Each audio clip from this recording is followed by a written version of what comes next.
Jim Allister to make his maiden speech. Thank you, Deputy Speaker. Those other new members who have spoken today have set a very high bar in terms of maiden speeches, and I commend them for the delivery and the very cogent construction of their speeches. I come from representing the constituency of North Antrim, and therefore my first privilege is to thank the electors of North Antrim for placing their confidence in me, and of course I commend their wisdom. North Antrim is a constituency which is a magnificent blend of urban and rural.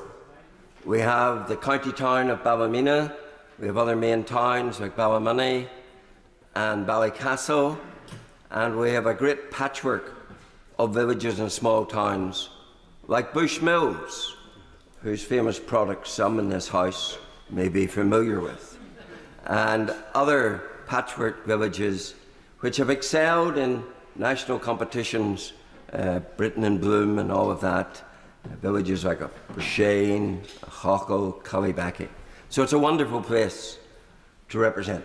It is also a place of fantastic scenery, because of course we have the world-famous North Coast, and the crowning glory of that, of course, is the Giant's Causeway and Calgary Bridge and all of those magnificent places.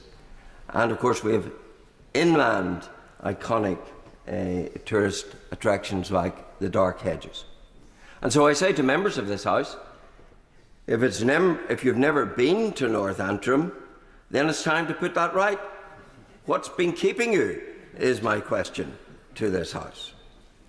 Mr. Deputy Speaker, what was keeping me from representing North Antrim in this House was a 54-year dynasty of family and party.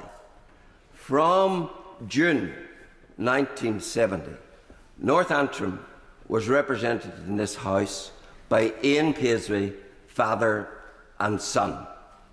And I do today want to pay tribute to my predecessor for the considerable work that he did for his constituents of North Antrim. But it's a new era, it's a new start, and I am here with a very distinctive and particular message in regard to the future of Northern Ireland. There wasn't much in the King's speech about Northern Ireland, a couple of fleeting references.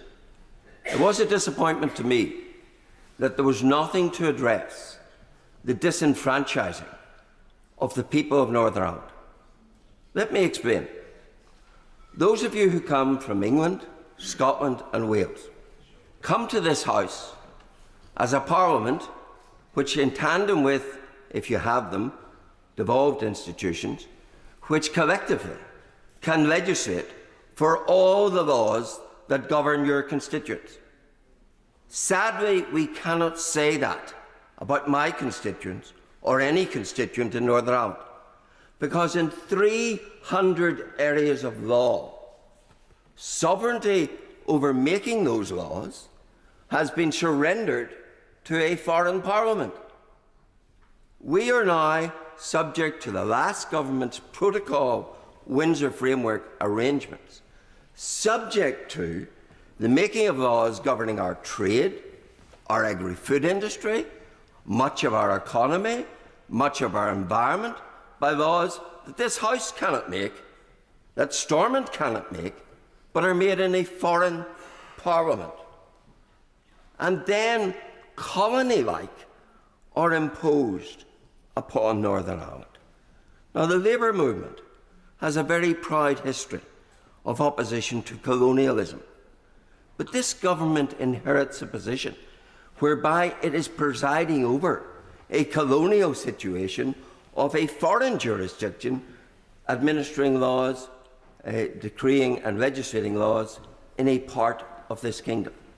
That is something that this government needs to address. And I'm not talking about trifling incidental laws. I'm talking about many laws that cut to the very heart of what it means to be a United Kingdom and to be a part of that United Kingdom. I refer to just one, and you'll find the 300 listed if you're interested in Annex 2 of the protocol that was foisted upon us.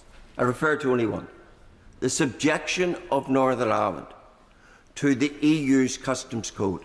Now, what that means in practice is this: that GB, when it comes to sending goods, and you are our main source of supply, when you send goods from GB to our manufacturing industries in Northern Ireland, you're sending them according to the EU customs code from a foreign country, because Northern Ireland is decreed to be EU territory.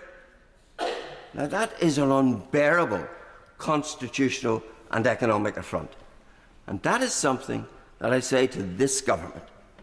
The Minister today talked about democracy, and the Minister, the Foreign Secretary, will go around this world advancing the cause of democracy. And yet in Northern Ireland we have a situation where laws governing so many vital aspects we cannot make and cannot change. That has to change. And it has to be changed by this House. That is the fundamental message that I bring from my constituents. And that's why I'm here, because my constituents will not, cannot, should not put up with that, just as the constituents of any member of this House would not put up with it. Thank you.